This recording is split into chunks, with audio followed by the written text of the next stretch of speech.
നമസ്കാരം. ഇപ്പോൾ ജ്യോതിഷകൾ വന്നിട്ട് താമ്പൂല പ്രശ്നം എന്ന ഒരു വിഷയം ഇരിക്ക്. അതിൽ പൂർവ്വ ആചാര്യന്മാർ നമുക്ക് നിറയെ ജ്യോതിഷ സംബന്ധമായ കാര്യങ്ങളിൽ താമ്പൂല പ്രശ്നം വെച്ച് ഒരു കുടുംബത്തിൽ അവരുടെ മുന്നോറുകളുടെ വിഷയങ്ങൾ, ഫ്യൂച്ചർ വിഷയങ്ങൾ, പാസ്റ്റ് വിഷയങ്ങൾ, ഇപ്പോൾ നടന്നു തുടങ്ങിയ വിഷയങ്ങളെല്ലാം ഡീറ്റെയിലായി ചൊല്ലിയിട്ട് ചില ദോഷങ്ങളെല്ലാം കണ്ടുപിടിച്ച് அதுக்கு என்னென்ன ரெமடிஸ் வேணும் അതെല്ലാം சொல்கிறதுக்கு ചില പ്രമാണങ്ങളും ഗ്രന്ഥങ്ങളെല്ലാം നമ്മൾ പൂർവികരുടെ അസ്ട്രോളജിയുടെ ചൊല്ലി വെച്ചിരിക്ക്. ഇപ്പോൾ നോർമലി എല്ലായിടത്തിലും ചില പെരിയ പെരിയ ഫാമിലികൾ, വേറെ സാധാരണ ഫാസുകൾ, ഗവൺമെൻറ് ഓഫീസേഴ്സ്, அந்த மாதிரி എല്ലാവരും இந்த താമ്പൂല പ്രശ്നം செஞ்சு അവരുടെ ദോഷങ്ങളെല്ലാം കണ്ടുപിടിച്ച് ആ ദോഷത്തെ നിവൃത്തിയായി അതോടെ എല്ലാ ദോഷങ്ങളും നിവൃത്തി പണി അവർക്ക് അവർ നനച്ച കാര്യം സാധിക്കും. അതിൽ താമ്പൂല പ്രശ്നം എന്നൊരു ബുക്ക് അതൊക്കെ എഴുതി വെച്ചിരിക്ക്. അത് താമ്പൂല പ്രശ്നം വേറെ ചില വിഷയങ്ങളെ പ്രശ്നമാർഗം അന്തമാതിരി ചില ഗ്രന്ഥത്തിൽ ചൊല്ലി വെച്ചിരിക്കുന്ന അതിൽ എല്ലാ പ്രശ്നത്തിനും താമ്പൂല, മഞ്ചരി അങ്ങനെ നിറയെ ഗ്രന്ഥങ്ങളിരിക്കുക. എല്ലാത്തിൽ നിന്നും ശ്ലോകങ്ങൾ എടുത്തിട്ട് ഒരു ബുക്കിൽ താമ്പൂല പ്രശ്നം മട്ടും തനിயாக എഴുതി വെച്ചിരിക്കുക. അതിലെ ചില ശ്ലോകങ്ങൾ ഞാൻ ഇന്നേക്ക് എല്ലാവരും അറിവിലേക്കായിട്ട് കൊഞ്ചം വിളക്കமாக ചൊല്ലിത്തരാം കേട്ടോ. അതിൽ ഒരു ഒന്നാമത്തെ ശ്ലോകം, താമ്പൂലാഗ്രേ നിവസതി രമ മധ്യതോ വാഗധീശ പൃഷ്ഠേ ജ്യേഷ്ഠ ഹിമഗരി സുധാ വാമഭാഗേ അന്തർവിഷ്ണു ബഹിരുടുപതി ശങ്കരാചൗച കോണേ ശക്രാദിത്യാവുപരി മദന സർവതോ നാഗവല്യാഹ. ഇതാണ് ആ ശ്ലോകം. അപ്പോൾ നമ്മൾ ഫസ്റ്റിൽ താമ്പൂലം എല്ലാം വയ്ക്കും. താമ്പൂലത്തിന്മേലെ കൊഞ്ചം കോയിൻസ്, പാക്ക്, ഇതെല്ലാം വേഷ്ടിയെല്ലാം വെച്ച് കുത്തുവിളക്ക് വെച്ച് അതൊക്കെ മുന്നാടി അവരുടെ എല്ലാ കാര്യങ്ങളും സാധിക്കണമെന്ന് പറഞ്ഞിട്ട് നമ്മൾ മുന്നാടിയിൽ വയ്ക്കും. അന്ത താമ്പൂലം എടുത്ത് അതിൽ ഫസ്റ്റ് താമ്പൂലം എടുത്തിട്ട് ചൊല്ല വേണ്ടിയതാണ് ഇപ്പോൾ சொன்ன ശ്ലോകം. അപ്പോൾ അത് അർത്ഥവും ചൊല്ലിത്തരേ. ഫസ്റ്റ് ശ്ലോകത്തിൽ വന്നിട്ട് അഗ്രേ നിവസതി രമ, താമ്പൂലത്തിൽ അഗ്രഭാഗം എന്ന് പറഞ്ഞാൽ അതിൻ്റെ ടോപ്പ് ഭാഗം, മേൽഭാഗം, അവിടെ മഹാലക്ഷ്മിയുടെ സാന്നിധ്യം ഇരിക്ക് എന്ന് വരും. അപ്പുറം നടുവിൽ മധ്യതോ വാഗധീശ, വാഗധീശൻ എന്ന് പറഞ്ഞാൽ സരസ്വതി ദേവിയാണ് അവിടെ സങ്കല്പം. അപ്പോൾ ആ താമ്പൂലത്തൂടെ മധ്യഭാഗത്ത് സരസ്വതിയുടെ സാന്നിധ്യം ഇരിക്കുകയെന്ന് പറയും. പൃഷ്ഠേ ജ്യേഷ്ഠ, അതിൻ്റെ കീഴ്ഭാഗം, അതിൻ്റെ നെറ്റി വരുന്ന ഭാഗം വന്നിട്ട് ജ്യേഷ്ഠ ഭഗവതിയും ഇരിക്കുക. അപ്പോൾ നമ്മൾ താമ്പൂലം എടുത്ത് അത് അഗ്രഭാഗത്ത് ചില വെത്തിലയുടെ അഗ്രഭാഗത്ത് ചില കട്ടിങ് ദോഷങ്ങളെല്ലാം ഇരിക്കലാം, കട്ട് പണി ഇരിക്കലാം, കിളിച്ചിലിരിക്കലാം, അളിഞ്ചു പോയിരിக்கலாம். அந்த மாதிரி ദോഷങ്ങൾ பார்த்தா அந்த നമ്മുടെ ക്ലൈൻ്റ് അല്ലെ அந்த വീട്ടിൽ വന്നിട്ട് മഹാലക്ഷ്മിയുടെ സാന്നിധ്യം കുറേയായി വന്നിരിക്കുക എന്ന് ചൊല്ലണം. മഹാലക്ഷ്മി എന്ന് പറഞ്ഞാൽ നമ്മൾ ധനം, ഐശ്വര്യം, അതെല്ലാം സങ്കല്പം. അപ്പോൾ ആ മഹാലക്ഷ്മിയുടെ ഭാഗത്ത് ദോഷങ്ങൾ വന്നാൽ പിന്നെ മഹാലക്ഷ്മി സാമ്പത്തികമായിട്ട് പണസംബന്ധമായ ചില പ്രശ്നങ്ങൾ ആൾക്കും ഫാമിലിയിലും ഫേസ് പണിയിട്ടേ ഇരിക്കുക. അതൊക്കെ എന്നാ കാരണം பார்த்து അതോടെ നിവൃത്തി பண்ண വേണ്ടിയിരിക്കുകയെന്ന് നമ്മൾ അസ്ട്രോളജർ സജഷൻ ചൊല്ലുവാറ്. അപ്പുറം നടുവിൽ മധ്യതോ വാഗധീശ, നടുവിലെ ഭാഗത്ത് സരസ്വതിയുടെ സ്ഥാനം. ആ സരസ്വതിയുടെ ഭാഗത്ത് ഏതാവത് പിന്നെ കട്ടിങ്ങോ പിന്നെ കളിച്ചിൽ ദ്വാരം ഏതാവത് തുറന്ന ഓട്ടை അതെല്ലാം ആ ആളുകൾക്ക് എഡ്യൂക്കേഷൻ സംബന്ധമായിട്ട് ചില പ്രോബ്ലം ഇരിക്കുക. അവരെ പഠിപ്പ് പോയിട്ടിരിക്കുക, നടുവിൽ ചില തടയങ്ങളായിരിക്കുക. அந்த மாதிரி சொல்லும். அப்புறம் வாக்கு എന്ന് പറഞ്ഞാൽ സരസ്വതി, നമ്മൾ വാക്കും ഇത് സരസ്വതി അതാണ്. അപ്പോൾ ചില ഫാമിലിയിലെ ചില വാക്സൻ്റെ ആയിരിക്കും, ചില പേസക്കൂടാത്ത ഭാഷയെല്ലാം പാർത്തിട്ട് വാക്സൻ്റെ നടന്നിരിക്കും. അതും നമുക്ക് ഇതിൻ്റെ ഭാഗത്ത് സരസ്വതിയുടെ സ്ഥാനത്ത് അതായത് കുറകിലെന്നാൽ നമ്മൾ അതും ചൊല്ലിയിട്ട് അതുക്കും നമ്മളത് അതുക്ക് എന്നെ റെമഡി എല്ലാം സജസ്റ്റ് பண்ணிடுவார். അപ്പുറം ഇനി ഒരു വിഷയം വന്നിട്ട് ചില ഗുരുശാപം എന്നൊന്നിരിക്കുക. നമ്മുടെ മുതിർന്ന ആളുകളോടും ഗുരുവിനോടെല്ലാം നമ്മൾ എതിർത്ത് ഓപ്പോസിറ്റ് പേശി അവങ്ങൾക്കൊരു മനക്കഷ്ടം വരുത്തുക. അപ്പോൾ അത് ഗുരുശാപമായിടും. അപ്പോൾ അതും ഒരു ദോഷം. അത് നമുക്ക് ഇതിൻ്റെ അടുത്തിൽ ഇത് വെച്ചാൽ ഗുരുശാപം ഇരിക്കാമെന്ന് നമുക്ക് കേൾക്കണം. அப்போ அதுன்னு சம்மந்தப்பட்ட கிரகநிலையும் வரணும். இப்போது குருசாபம் சொல்கிறதுக்கு சில ஸ்லோகங்கள் சொல்லியிருக்கு. 9th ஹவுஸில் பாவகிரகம் வந்து കഴിഞ്ഞാൽ നമ്മൾ அந்த குருசாபம் இருக்குது, பிராமண சாபம் இருக்குது, குரு அனிஷ்டஸ்தானத்து வந்தாலும் அஷ்டமத்தில் வந்தாலும் சில குருசாபம். അപ്പോൾ அந்த மாதிரி குருசாபம் இருக்கான்னு அது இப்போ அந்த பிளானட் கிரகத்திൻ്റെ பொசிஷன் കൂടി பார்த்துட்டு சொல்ல வேண்டியிருக்கும். அதுதான் சரஸ்வதி ஸ்தானம். அது பின்ன ஜேஷ்டா பகவதி அந்த நார்மல் அந்த எல்லா வித்திலேக்கும் அந்த கீழ்பாகம் கொஞ்சம் சின்னதாக வர வேண்டியிருக்கு. ஆனால் சில இடத்துல அது கொஞ்சம் ஜாஸ்தியாக இருக்கும், அந்த நெட்டு வந்து ஜாஸ்தியாக இருக்கும். அது சொன்ன தோஷம் நமக்கு அந்த வீட்டில் அந்த ஜேஷ்டா பகவதி എന്ന് പറഞ്ഞാൽ அந்த மூதேவி. അപ്പോൾ ചില അശുദ്ധமான ചില സംഗതികൾ அந்த வீட்டில் நடந்து போயிருக்கு, இப்போது நடந்துட்டு இருக்குது, அதோட எஃபெக்ட் இருக்குது. அப்போ அது அசுத்தி சொல்லுவார்.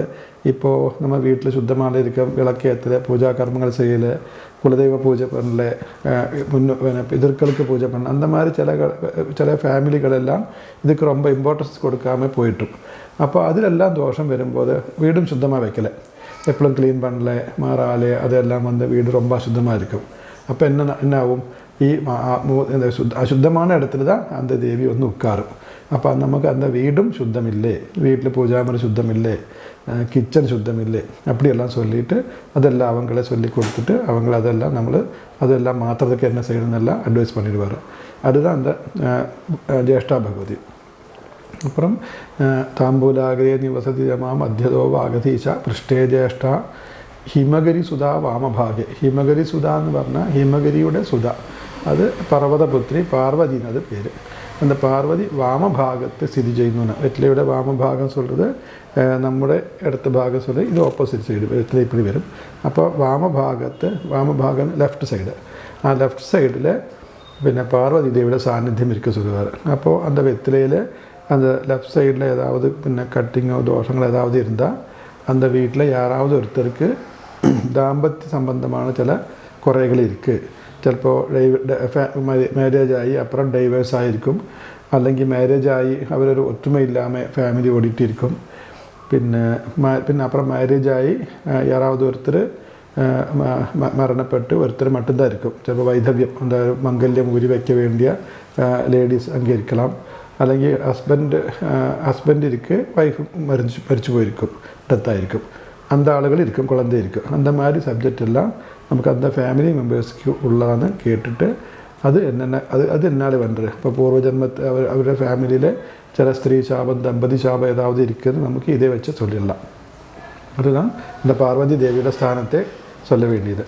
അപ്പോൾ ഹിമഗിരി സുധാ വാമഭാഗ്യ. പിന്നെ അന്യതോ ഭോഹോ, അതിൻ്റെ ഓപ്പോസിറ്റ് സൈഡ് ഭൂമി ദേവിയുടെ സ്ഥാനം சொல்லுவார். அந்த பூமி தேவின்னு പറഞ്ഞാൽ നമ്മൾ உட்கார இடம், നമ്മുടെ ലാൻഡ്, அந்த லேண்டு சம்பந்தமான ஏதாவது பிரச்சனைகள் இருக்குதுன்னு சொல்லலாம். சிலപ്പോൾ சில ஆளுகள் லேண்டு வந்து கோர்ட்டு கேஸில் இருக்கலாம், അല്ലെങ്കിൽ ചില പിന്നെ സൺഡേ இருக்கலாம், ലാൻഡ് വിറ്റ് പോയിരിக்கலாம், പണം കൊടുത്ത് ലാൻഡോ വീടോ கிடைக்காமல் இருக்கலாம். அதெல்லாம் நமக்கு ഈ ഭൂമി ദേവിയുടെ സ്ഥാനം വെച്ച് தான் சொல்லிடுவார். அது நல்லா இருந்தால் நல்ல லேண்ட் ஓனர் அதெல்லாம் சொல்லும், எனக்கு கொஞ்சம் தோஷமாக இருந்தால் தோஷமும் சொல்லிடும்.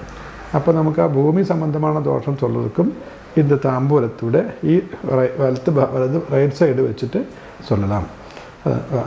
അപ്പോൾ അന്യതോ ഭൂഹോ.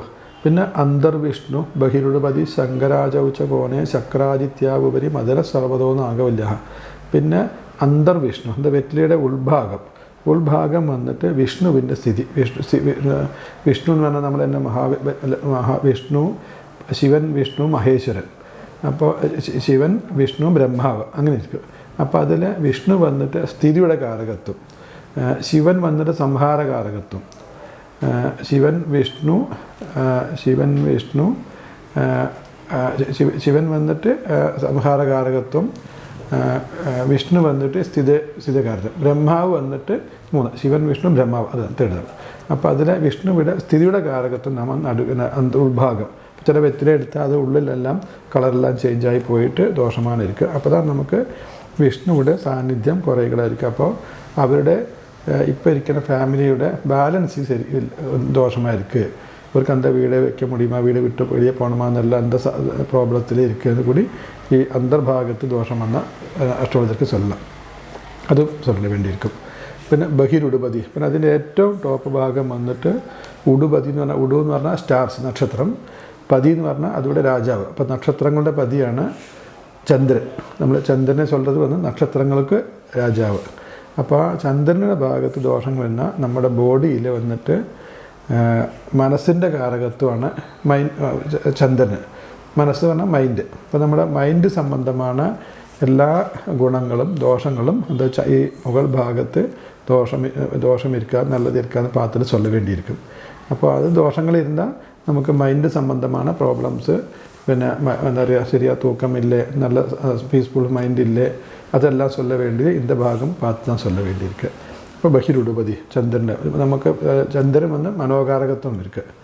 അപ്പോൾ അത് പ്രശ്നരോചത്തിലും அந்த മനോകാരകത്വം ചൊല്ല വേണ്ടിയിരിക്കും. ബഹിരുടുപതി. പിന്നെ ശങ്കരാചൗച്ച കോണ്, ശങ്കരനും ബ്രഹ്മാവും കോണുകൾ വസിക്കുന്നു. 2 കോർണറിൽ വന്നിട്ട് ശങ്കരൻ ശിവൻ അജൻ ബ്രഹ്മാവ്, അത് രണ്ടും 2 സൈഡിലിരിക്കും. അത് ദോഷം വരുന്ന ശങ്കരൻ എന്ന് പറഞ്ഞ സംഹാരകാരകത്വമാണ്. പിന്നെ ബ്രഹ്മാവ് വന്നിട്ട് സൃഷ്ടികാരകത്വമാണ് ബ്രഹ്മാവ്. അത് 2 ദോഷങ്ങളില്ല.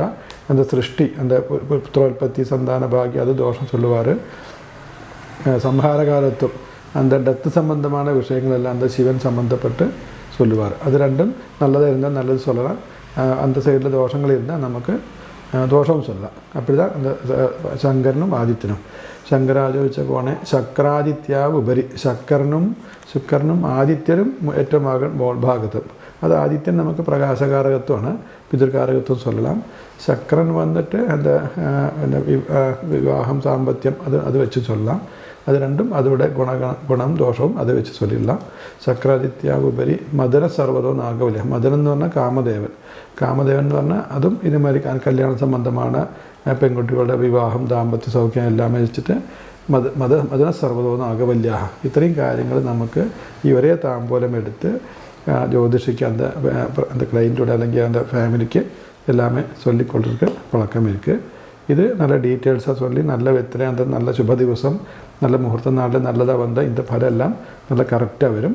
അത് അവരുടെ ഫലവുമാകും. നമുക്കതിന് റെമഡീസ് ഉള്ള അതാണ്. നമസ്കാരം.